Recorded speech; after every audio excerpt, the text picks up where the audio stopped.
नमस्कार दोस्तों, स्वागत है आपका। आज हम बात करेंगे आपके कानूनी अधिकारों के बारे में। यदि आपकी कंप्लेन पर पुलिस कोई कार्रवाई नहीं करती है और यदि कार्रवाई की है और उस कार्रवाई से आप संतुष्ट नहीं हैं, तो आपके क्या कानूनी अधिकार हैं। सबसे पहले आपको कोई ग्रीवेंस है, कोई शिकायत है जिसकी सुनवाई पुलिस नहीं कर रही है,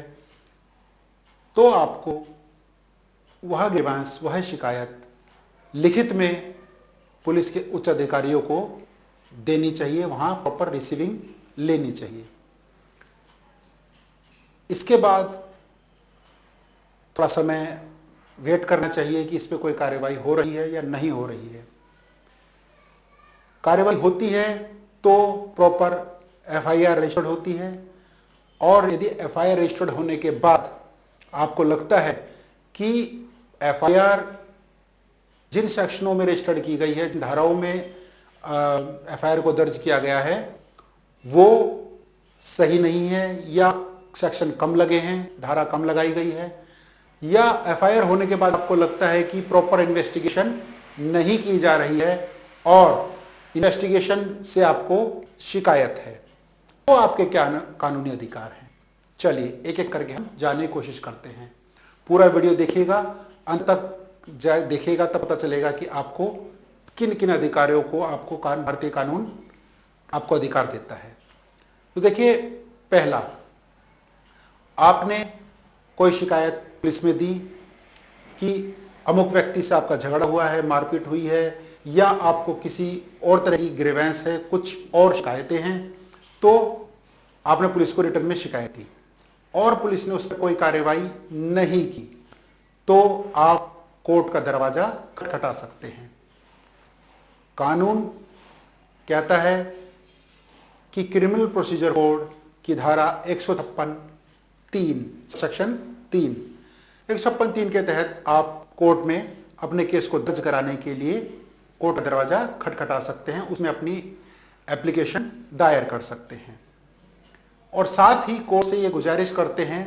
कि यदि कोर्ट को 156(3) के तहत एफआईआर करने या इन्वेस्टिगेशन को सही तरीके से करने के ऑर्डर नहीं करने हैं, तो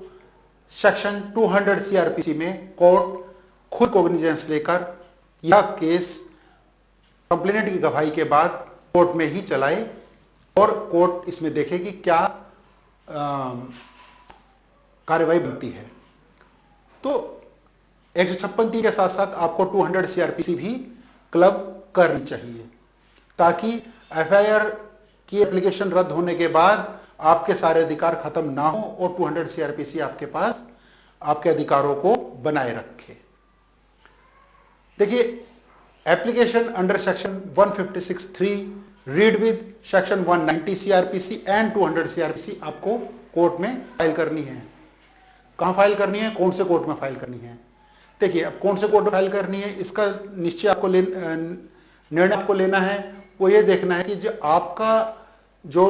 स्थानीय पुलिस स्टेशन है, जो आपका थाना है, वो किस कोर्ट के अंतर्गत आता है, किस जिला अदालत के अंतर्गत आता है। उस जिला अदालत में आप जाएंगे और वहां किसी वकील साहब की मदद से अपने एप्लीकेशन को ड्राफ्टिंग करवाएंगे और उसको प्रॉपर फाइल करेंगे। और महानगरों में मेट्रोपॉलिटन मजिस्ट्रेट के यहाँ पर और बाकी जगह पर जुडिशियल मजिस्ट्रेट होते हैं, अलग अलग उनके नाम हैं, तो वो वहां पर फाइल कर सकते हैं। आपने जब 156(3) में कोई एप्लीकेशन दायर की, तो उसके साथ आपने अपने एविडेंस भी लगाए कि ये मेरे एविडेंसेस हैं, ये मेरी शिकायत थी, ये मेरे एमएलसी है, ये मेरे डॉक्यूमेंट्स हैं, जिससे मेरा केस जो है वो पुलिस ने दर्ज नहीं किया, क्योंकि ये कोग्निजेबल ऑफेंस था और कोर्ट में पुलिस को इस पे कार्रवाई करनी चाहिए थी। कोर्ट में आप ये बात अपनी प्रूफ करते हैं। कोर्ट को लगता है कि आपकी जो ग्रीवेंस है वो इस लायक है कि उस पर पुलिस को इन्वेस्टिगेशन करनी चाहिए, पुलिस ने कार्रवाई नहीं की है, तो पुलिस से वो एक्शन टेकन रिपोर्ट कॉल करती है, और यदि एक्शन टेकन रिपोर्ट से सेटिस्फैक्शन नहीं होता है तो उसमें कोर्ट आपकी बातों को सुनने के बाद, आपके आर्गुमेंट से सेटिस्फाई होने के बाद एफआईआर के ऑर्डर कर देती है। एफआईआर के ऑर्डर होने के बाद जो कंसर्न्ड एसएचओ है उस पुलिस स्टेशन का, वो कोर्ट में अपनी रिपोर्ट फाइल करेगा कि हमने कंप्लायंस कर ली है आपके ऑर्डर की और हमने such and such FIR number such and such sections में दर्ज कर दी है। इसके बाद कोर्ट आपकी एप्लीकेशन को डिस्पोज ऑफ कर देती है और एक ऑप्शन ये होता है कि जब तक पुलिस उसके अंदर चार्जशीट फाइल नहीं करेगी तब तक आपकी जो एप्लीकेशन है वो आप चाहें तो साइने डाई रख सकते हैं। साइने डाई का क्या मतलब होता है कि जब कोर्ट में चार्जशीट आएगी तो आपकी एप्लीकेशन उसके साथ क्लब होकर वापस कोर्ट में आ जाएगी। तो देखिए, एफआईआर हो गई, पुलिस ने एफआईआर करने के बाद इन्वेस्टिगेशन शुरू की। इन्वेस्टिगेशन शुरू करने के बाद यदि आपको लगता है कि इन्वेस्टिगेशन प्रॉपर नहीं हो रही है और इन्वेस्टिगेशन में जो जो कार्रवाई होनी चाहिए थी वो नहीं हो रही है, तो भी आप 156(3) में इन्वेस्टिगेशन प्रॉपर कराने के लिए कोर्ट का दरवाजा खटखटा सकते हैं। कोर्ट को पावर है सेक्शन 190 में सीआरपीसी के कि वो पुलिस को एफआईआर दर्ज कराने के साथ साथ ही प्रॉपर इन्वेस्टिगेशन के ऑर्डर दे सकती है। अब देखिए कि मान लीजिए किसी भी कारण से आपकी जो एप्लीकेशन है अंडर सेक्शन 156(3) की वो कोर्ट ने रिजेक्ट कर दी, डिसमिस कर दी, तो आपके पास क्या राइट है। मैंने जैसे कि पहले बताया था कि आप उसके साथ एक सेक्शन और ऐड करके चलते हैं अपनी पिटीशन में, अपने एप्लीकेशन में 156(3) रीड विद सेक्शन 200। तो 200 क्या कहता है? 200 सीआरपीसी का सेक्शन ये कहता है कि कोर्ट चाहे तो कंप्लेनेंट की गवाही करा सकती है और कंप्लेनेंट और उसके साथ के जो और विटनेसेस हैं जिन्हें वो कोर्ट में गवाही के रूप में पेश करना चाहता है, कंप्लेनेंट